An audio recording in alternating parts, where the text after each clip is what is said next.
નમસ્કાર મારા વાલા વિદ્યાર્થી મિત્રો, સ્વાગત છે તમારું। આજે મિત્રો વાત કરીશું ધોરણ 9 માં સંસ્કૃત વિષયની દ્વિતીય વાર્ષિક પરીક્ષામાં જે મિત્રો 20 કક્ષાના પેપર આવવાનું છે તેના પેપરનું સંપૂર્ણ સોલ્યુશન આજે આપણે આ વિડીયોમાં કરવા જઈ રહ્યા છીએ। તો ચાલો વિદ્યાર્થી મિત્રો વિડીયોની શરૂઆત કરીએ। તેના પહેલા તમે ખાસ ચેનલમાં નવા છો તો મિત્રો ચેનલને અવશ્ય સબસ્ક્રાઇબ કરી વિડીયોને લાઇક અને શેર કરી દેજો, જેથી કરી અમે તમારા સુધી ધોરણ 9ના તમામ વિડીયો છે મોકલી શકીએ। તો વિદ્યાર્થી મિત્રો જે આપણું પેપર આવનાર છે તે કુલ 50 ગુણનું હશે અને 2 કલાકની અંદર આપણે સંસ્કૃત વિષયના પેપર પૂર્ણ કરવાનું છે। તો સૌપ્રથમ વિભાગ નંબર એ ની વાત કરીશું। અહીંયા વિભાગ નંબર એ ની અંદર તમને સંસ્કૃતમાં સાચા સામે આપેલ વિકલ્પ છે એમાં મિત્રો શોધીને લખવાનું છે। પહેલું છે વહીન। વહીન એટલે શું થાય તો અગ્નિ થાય। બીજું છે અતિવ। અતિવ એટલે મિત્રો ખૂબ જ થાય છે। એના પછી નેક્સ્ટ પ્રશ્ન છે સમાનાર્થી શબ્દ શોધીને લખવાનો છે।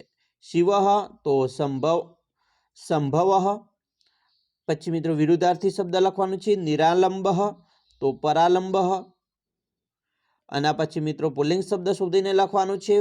તો અહીંયા તમને આપેલા છે વૃષ્ટિ, પુત્ર અને ધનમ, તો એમાંથી શું આવશે મિત્રો ખાસ કોમેન્ટ બોક્સમાં જણાવજો।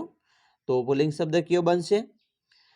એના પછી મિત્રો અહીંયા છે સ્ત્રીલિંગ શબ્દ છે આનંદ, જનની અને વૃદ્ધ, તો જનની એ થશે મિત્રો સ્ત્રીલિંગ શબ્દ। માર્ગ, વાર્તાલાપ અને પ્રતીક્ષા, તો પ્રતીક્ષા છે એ સ્ત્રીલિંગ શબ્દ છે। ગુજરાતીમાં મિત્રો સંસ્કૃત શબ્દનો શબ્દ લખવાનો છે। તો સૂળી અને ફાંસી એને શું કહેવાય તો મિત્રો સૂળીને સુલહ કહેવામાં આવે છે। એના પછી મિત્રો કૌંસમાં આપેલો શબ્દ યોગ્ય રીતે લખવાનો છે, ખાલીગ્યા પૂર્ણ કરવાની છે। 10મું છે ઇદમ અહમ ખાલીગ્યા અપેમી, તો આવશે મિત્રો જવાબ સત્યમ। રેખાંગી પદનો કૃદંતનો પ્રકાર ઓળખાવાનો છે। અવલોક્ય, તો અવલોક્ય એ મિત્રો સંબંધક ભૂતકૃદંત છે। સંધિ જોડવાની છે શક્નોમી વત્તા ઇતિ, તો શક્નોમિતિ આવી રીતે થાય છે। વિભાગ બી ની અંદર જોઈએ તો નીચે આપેલા પ્રશ્નોના ઉત્તર ગુજરાતી ભાષામાં લખવાના છે। 13મું છે નિર્ધન હોવા છતાં કૃષક પુત્રી શા માટે ધનસ્યુતનો એટલે કે પૈસાની થેલીનો સ્પર્શ પણ ન કર્યો, એનો જવાબ લખી શકાય કે મરણ પથારીએ પડેલા ખેડૂત પાસે આવીને કહ્યું કે રસ્તામાં જતા મળેલી ધનની થેલી જોઈ આનંદની વિભોર બન્યો અને પોતાનું દારિદ્ર્ય તો નષ્ટ થશે એમ વિચારતા જ પિતાનો ઉપદેશ યાદ આવ્યો કે બીજાના ધનનો સ્વીકાર કરવો એ આપણા કુળની પરંપરા નથી, જેને કારણે ખેડૂત પુત્રે ત્યાં જ થેલીનો ત્યાગ કર્યો। અથવા બીજો પ્રશ્ન પૂછી શકાય છે કે ખેડૂત પુત્રે કુળ પરંપરા કેવી રીતે જાળવી તે પ્રસંગ વિવરણાત્મક નોંધ લખો, તો એ પણ આપણે અહીંયા લખી શકીએ આવી રીતે।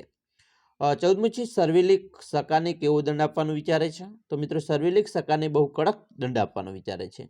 મિત્રો તે કહે છે કે મજબૂત રીતે બાંધીને ખેંચો, કૂતરાઓથી આને ફાડી ખવડાવો અને આને સૂળીના માંચડે ઊભા રખાવો, કરવત વડે પહેરાવી દેવાનું સૂચવે છે।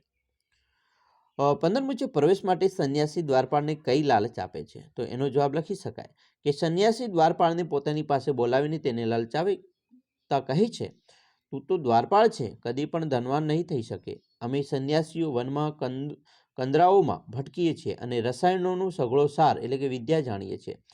જો તું મને મહારાજ પાસે જવા દઈશ તો હું તને એવી રસાયણ વિદ્યા આપીશ કે જેનાથી 50 તોલા જેટલા તાંબાના સોનામાં ફેરવી શકાય।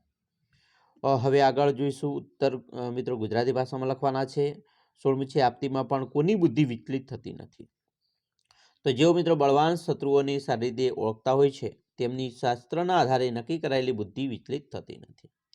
17મું છે સત્પુત્રને દીપ શા માટે કહ્યો છે, તો મિત્રો જેમ દીપ અંધકારમાં તેજ આપે છે તેમ સારો સદગુણી પુત્ર પોતાના કુળમાં પ્રકાશ પાથરે છે, કુળને ઉજાળે તારે અને કીર્તિ વધારે છે।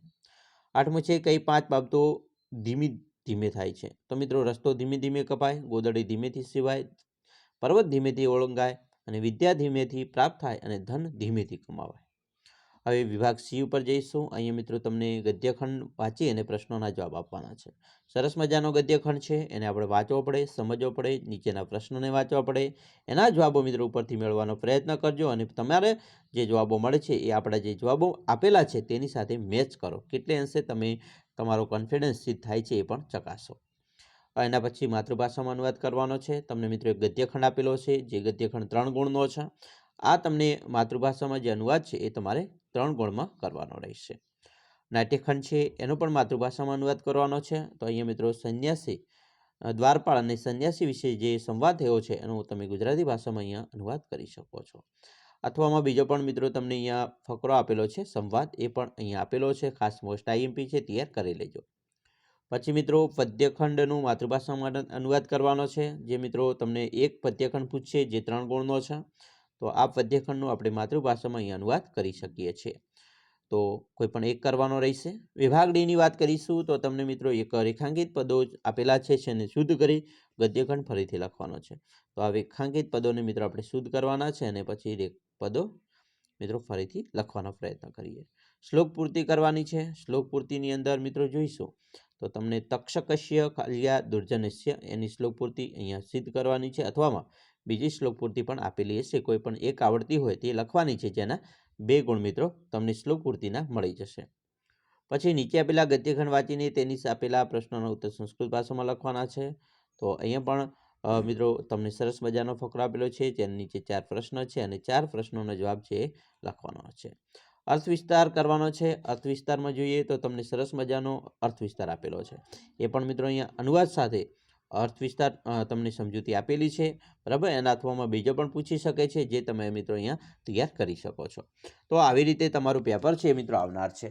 આશા રાખીએ છીએ તમને આપણો વિડીયો છે ખૂબ જ ગમ્યો હશે, અને વિડીયો ગમ્યો હોય તો મિત્રો લાઇક, શેર અને સબસ્ક્રાઇબ કરવાનું પણ ન ભૂલતા.